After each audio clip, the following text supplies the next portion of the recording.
Our next guest today is Michael Hale with Hale Realty and Auction LLC.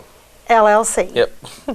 I never can pronounce all that. It's all right. I always revert back to just Hale Realty because that's how it started, and then we had to add it because somebody, I think in Ohio or something like that, was Hale Realty, and so they claimed to it first, and so we just added that sale with Hale Realty and Auction LLC. So I like to sell with Hale. Yeah. That's that's a good one. Everybody always remembers that. Right. And well, Michael, I'm glad you could be here today, and because I wanted to talk about people buying houses. Yeah. And I see that, I think interest rates are maybe starting to creep up a little bit. They are, and it's predicted that they will go up. There's not, a set margin on when it's going to be, but you are noticing them maybe 1/4 to 0.5% going up about each month. And I'd say we'll probably be comfortably in the 5s, maybe 5.5 by October, November. I'd be shocked if we weren't there by then.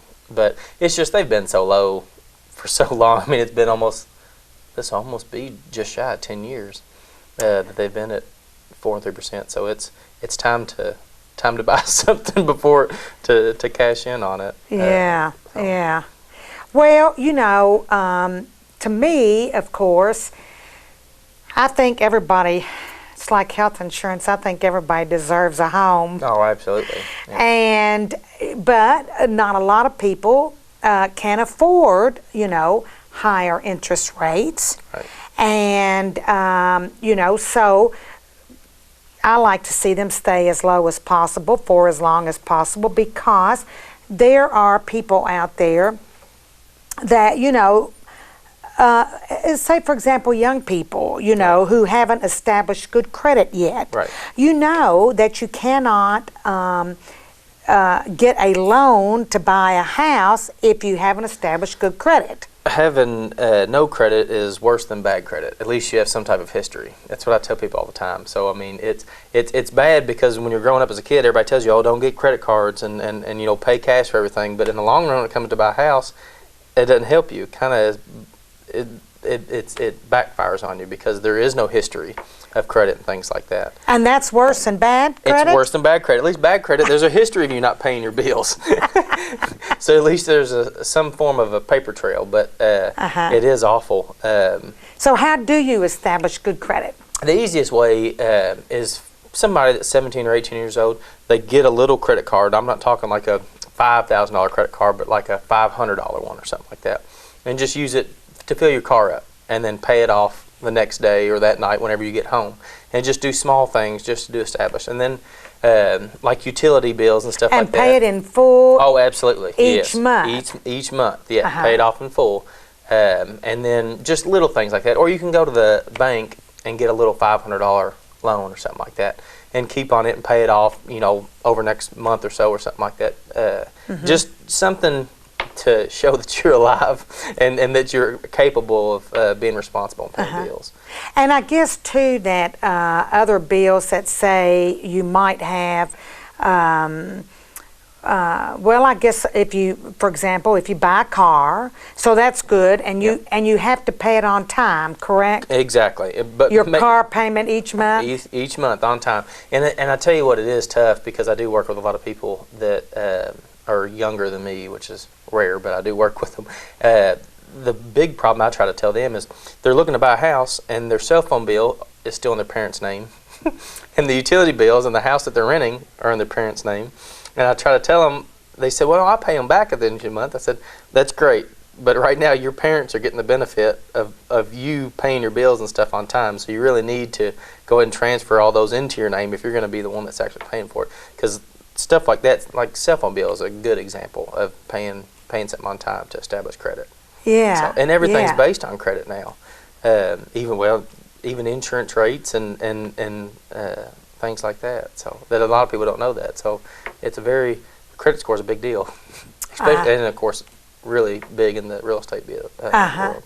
because you want people to be able to afford a house. So you mentioned those kinds of things like putting the cell phone bill in your own name and your utilities if you're renting an apartment. All those things help. And then if you and as you know, you mentioned you have to pay them on time, because if they're late, then that goes against you. It goes against you, absolutely. Yeah. So. And then so they need to establish good credit, and I guess that's over how long a period of time?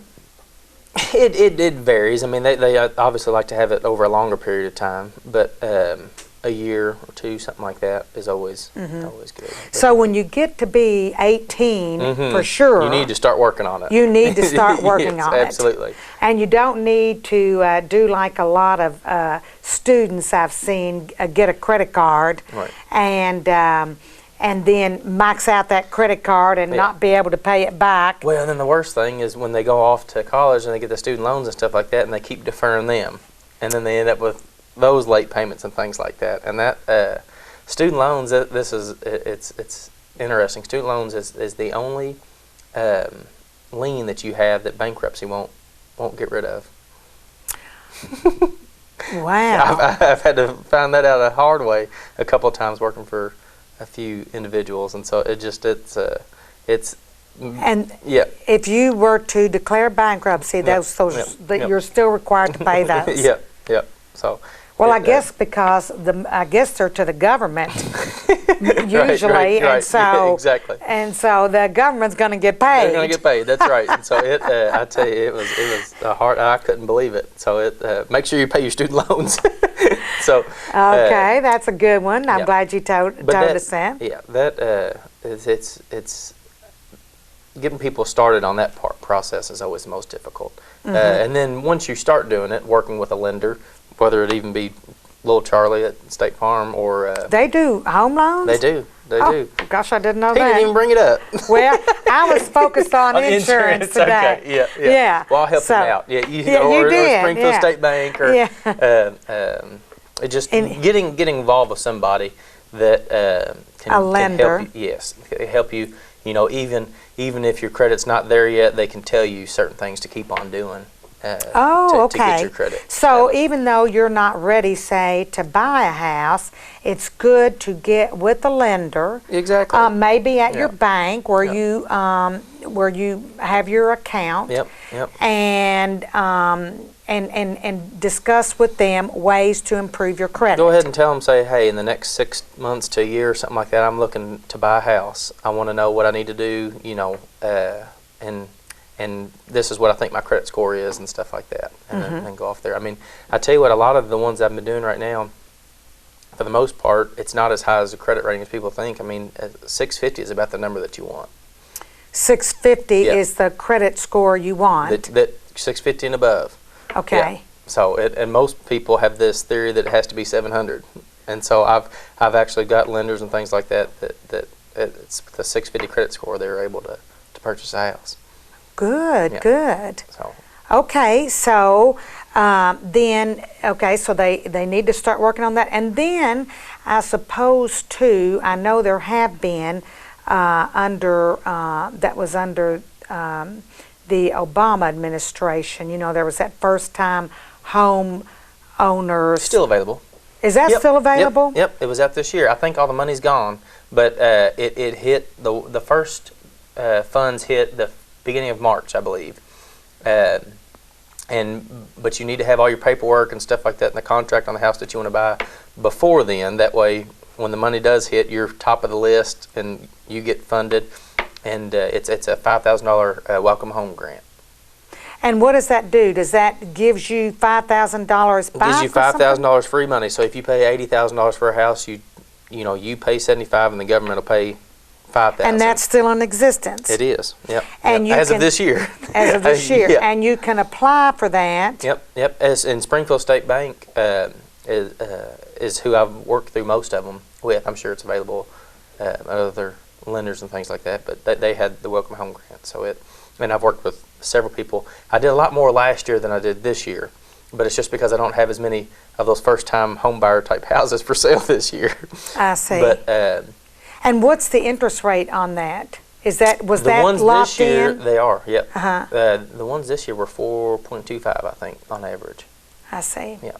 So they've gone up a little bit too. They have. And 3.75, 4 is about average, and we're kind of creeping into the 4.25. So.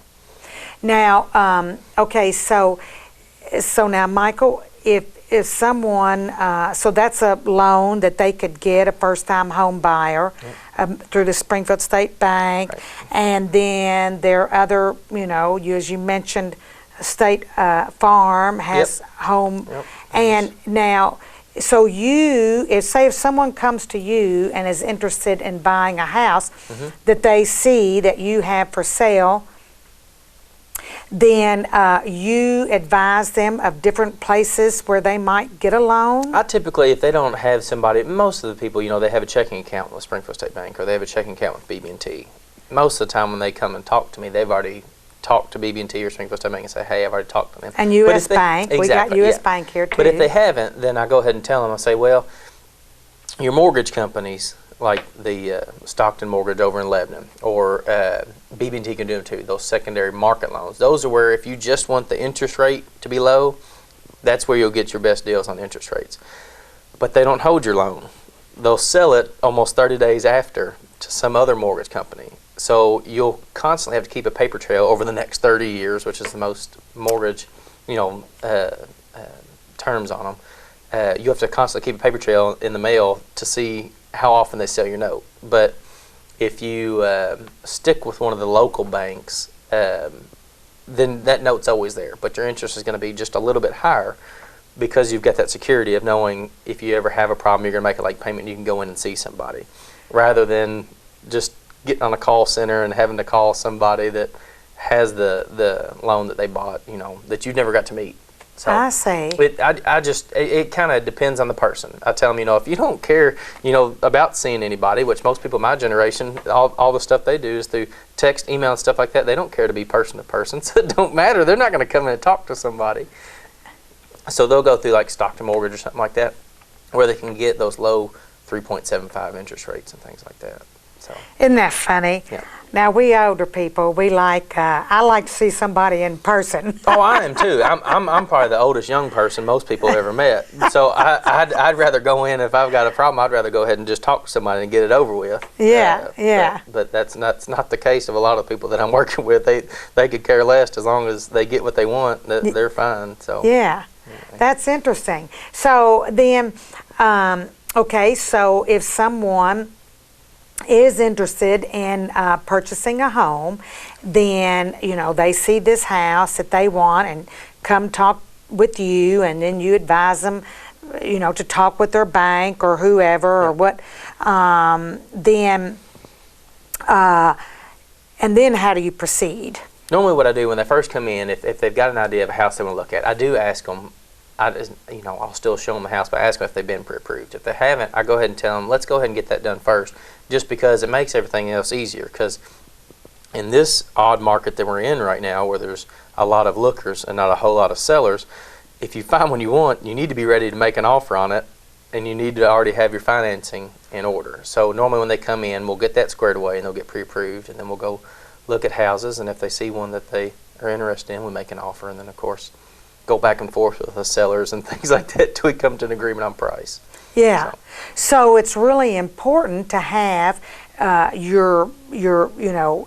you've been pre-approved already for a certain amount of money, right, depending on your income and correct, what you can afford to pay each month. Absolutely. Yeah. Well, and a lot of people, there are some that come in there just because they're approved for $180,000, they don't want to spend that because they're not comfortable with that payment. And every time I admire those people that say, I'm not comfortable with that payment, I can afford it. And I tell them, I'm like, well, great, but it's not very often. Some people, they're approved for $200,000, they're going to spend $200,000 just because they can afford the payment. But that it does make life a whole lot easier when you're looking at houses to go ahead and have that pre-approval in order. Yeah. So they might get approved for, say, $200,000, but of course, they don't have to buy a house for that amount. Absolutely. And if you're approved for $200,000, what might your interest rate be?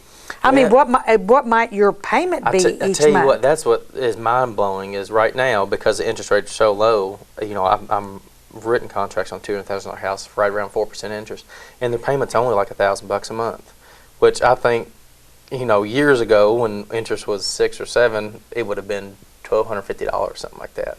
I said it kind of blows my mind that you can buy that big of a house, you know, for $1,000 a month. So of course we'll creep back up to where it'll get to that $1,250 or so, but I pray we level out at 6 or 7. I don't want to go any higher than that. Historically, if you go through like the courthouse books and stuff like that, back in the 1900s, you see 6 and 7, and that seems to be that magic number where most interest rates land on.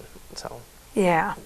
Well, golly, I can remember it when they were 12%. Dad can too. That's when wow. he always tells that story. I think he was paying 18% the day that he opened, or the year after we opened our doors. Yeah. Yeah.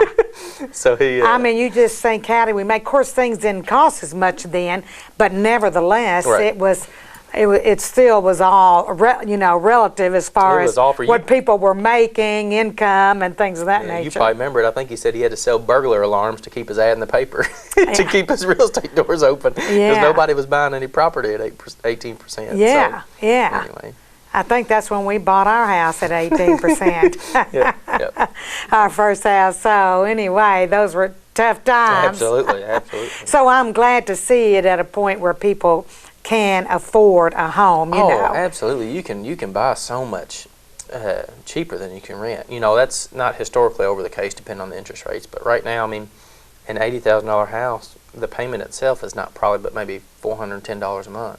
Yeah. Yeah. Yeah. So, which, I mean, most decent duplexes and things like that are about $550 or $600. Yeah. So it's definitely the time to buy. It's just right now is the time to buy. Yeah. I just need listings. I need you sellers. don't have enough property to sell. That's exactly right. Is that right? I've got several people looking, but I need listings. Uh-huh. So.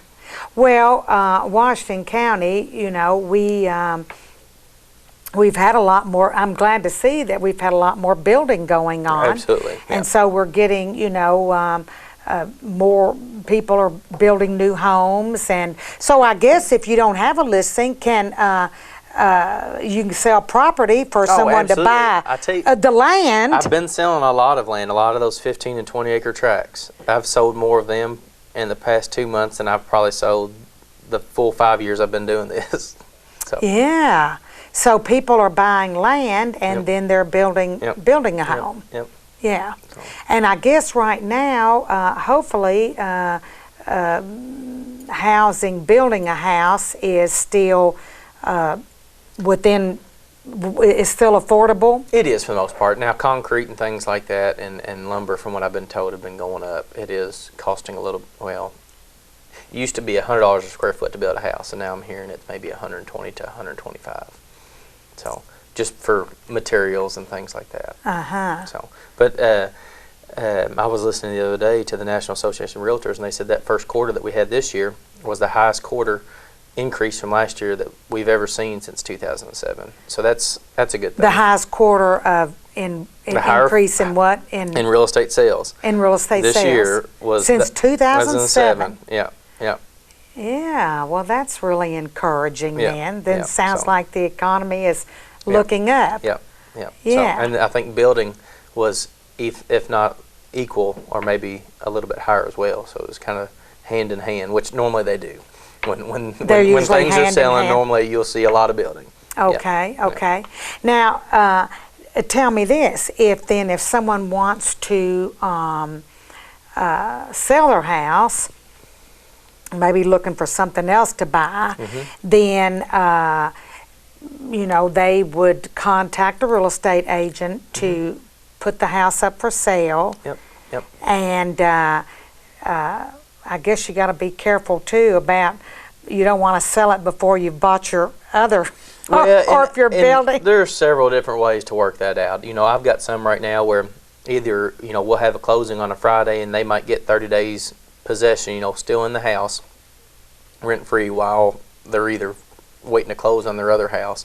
And then sometimes I'll try to do simultaneous closings where we'll wait to sell a house until the other people have their closing set up on the one to move in. And now those are hectic. We had one time where we had 4 transactions that all closed the same day. I think we just told everybody, all right, we're going to move your living room stuff, and everybody shifted their living room furniture from their new house to that one on down. And then they moved bedroom suites and everything. It was a nightmare coordinating it all. But my goodness. we've seen it all, so there's not going to be anything that's probably going to catch us off guard. So yeah. Well, so you will, work with someone to get all those things coordinated so Absolutely. that, and the same, I guess the same way with a sell or a buy, either way. Absolutely. Yeah. Or sell and buy both the same right. day. Yeah, exactly. So do you have any other advice, Michael, for anyone that would is looking at buying a home? Ask questions. Currently, we tell people all the time, our advice is free. You can call us practically 24/7 with our cell phones, and just ask us questions, things like that. It's life in general. The more you know, the better off you are. Right, the better off. Yeah. Because now, if you're going in to buy a house, you'll show them through the house, Right. and then there's state laws, I know, that you're required. People have to have the home inspected. Absolutely, and in most of mine, I thoroughly advise home and termite inspections both. They're not required by certain lenders and things, but they're more or less required through my office. If somebody doesn't want to have them, they have to sign a waiver saying that they had the opportunity to do so, and they decided, they were going to. So that's not required by law. It's not. But you recommend that they get a home inspection and a termite inspection. Yep, absolutely. And are there other things that people should look for when they're buying a house in addition to those two things? Good legal descriptions as far as like where their lots sit and things like that. So the person selling their house, or do they have to get it surveyed? Not necessarily. It's good business to do so. Normally when someone comes in and they want to list their house, we'll do a comparative market analysis. I'll get houses together that have sold that are similar to theirs and tell them kind of what it could sell for. Of course, I'm not an appraiser, so I just ballpark it the best I can, and we decide what we're going to ask for it. And then I'll pull their deeds and look at their legal description to see if they have a good legal. Because sometimes the old oak tree that was in the back corner, might not be there anymore. Yeah, so it does. Most of the time, if you haven't had a survey within the past 30 years, you're probably going to need to get one. So, I see. So then the person that's buying the property, do they pay for the survey, or does the person selling the home pay? Depends on the transaction. It could work either way. Either way, yep. If the buyer feels like he's getting a good enough bargain, he'll say, I'll go ahead and pay for it. And if the seller, wants that peace of mind where he doesn't want to have to worry about the buyer calling him down the road years from now, he'll go ahead and pay for it. So it depends on the situation. I see. So, and I guess that pretty much covers it when you're selling, when you're buying a house. Yep. For the most part, I mean, anything. They'll just fill asking you questions, asking the owners of the home questions. Absolutely. Well, and typically, when you're buying a house, when you look at it, you won't see the sellers until the day you close. In a typical transaction, the sellers, what they'll do when they come in, the other thing they'll do when they come in and list, they'll fill out what's called a seller's disclosure form. Now that is state required, and it's everything that the seller knows about that house since they've been living there. And they'll fill it out, and I tell people you want to be as honest as you can. If your basement just gets a little bit of water in it, then you check, yes, my basement leaks. And then you can put just a small bit of water, but don't dare just have a little bit of water and then nothing happens, because there's always a lot of problems about that. So. What would happen if, say, the seller didn't disclose that and you bought the house and something happened? Well, that's also why I always advise the inspection. Because, like crawl spaces, how often does an owner go in a crawl space? Just sit there and think about I it. don't think I've ever gone through. That's what I'm getting at. Is most of the time somebody can live in a house for 15 years and they haven't been in the crawl space probably since the day they bought it. Yeah. Even if then. So you want to get a home inspection, but it's one of those things. That's what it's. You could end up in court if you say that your basement doesn't leak, and sure enough, it ends leaks. up, yeah. So it. And you'd have to take them to court to sue them then. Yeah. Yeah. So. And it'd be like one of those things like I discussed with Charlie. You have to hire an attorney. Exactly. And get, spend no the offense to money. attorneys, Yeah, but yeah. you know, I'd be the one spending the money. Yeah, yeah. Take off time from work and things like yes. And so it's just go ahead and just say yes. My basement leaks just a small bit, and go on down the road rather than just say Right. it's just a little bit of water. No, it doesn't leak. Yeah. So, Just be honest. Yes, exactly. Just be honest. Yeah, Yeah. yeah. So, and well, gosh, Michael, those are good things to know. Yeah. And in closing, is there anything other advice you can give to someone that's wanting to buy a home? Well, just to reiterate, like you said, just don't hesitate to call and ask us any questions because, of course, most of the time I work with first-time home buyers and really everybody in all spectrums, and it seems like every time they ask me, oh, I'm sorry, I'm sure this is a stupid question. And I tell them, there's no such thing as a stupid question. This more than likely is going to be the largest investment of your life, so I want you to be comfortable. So if you're not comfortable, call me, tell me what the problem is, and see if we can fix it. Yeah. Yeah. Well, I'd say you're very knowledgeable, Michael. Your parents have been in the real estate, Steve and Mary Ann, and for, gosh, how many years has Hale Realty been 40, yeah. 40 years? Yeah. So I was joking with somebody earlier today. I said, people sometimes in the situation I've been in, why would you want to do this for a living? And I said, well, I'm kind of like the old farmer who grew up setting tobacco. I said, and still doing it now. He doesn't know any better. He just keeps on doing it.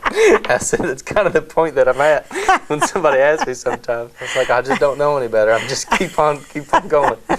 So. Well, Michael, and you, not only are you in the family business, of course, you watch your parents all these years, and but you've got Alicia, who's down there as well, and Carissa, I guess, helps out every now and then with auctions. And whenever things we have auctions, normally we get as many as we can. It just depends. Sometimes Stephen will even come in if we need an extra auctioneer. Right, right. So, the whole family's been involved. That's exactly right. They're all now licensed. They're all licensed, and Will and Matthew, they're licensed. That's right. They're all real estate sales auction. Now, Stephen and Alicia and I are the only ones that have our auctioneer's license, but I haven't heard Alicia auctioneer in probably 15 years, probably. I don't think I have either. Yeah. And if she would, I'd keep joking with her. I said, you can do the BPW auction. I said, you got your... now. We need her another... I know but needless to say, the Springfield Business and Professional Women's Club wine tasting is coming up May 20th. I'll get a plug in on that. And thanks to Hale Realty and Auction or Sell with Hale, you all have done that every year for us since we started this annual fundraiser 15 years ago. I was going to say, I've been doing it, I know, since I moved back. So I've been doing it for 5 years for sure. Yeah, and your father has always auctioneered, and of course Alicia is a BPW member and takes care of the auction. She and Fran and you all have done that every year. And all I can say is, I don't know what we would do without you.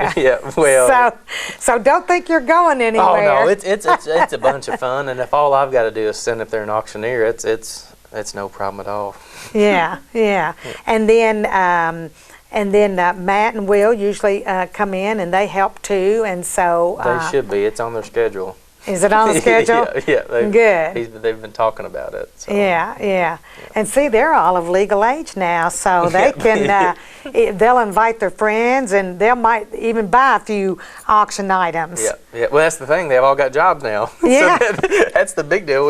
William just got a big job, so we were joking. It's gonna be funny watching him have money. So.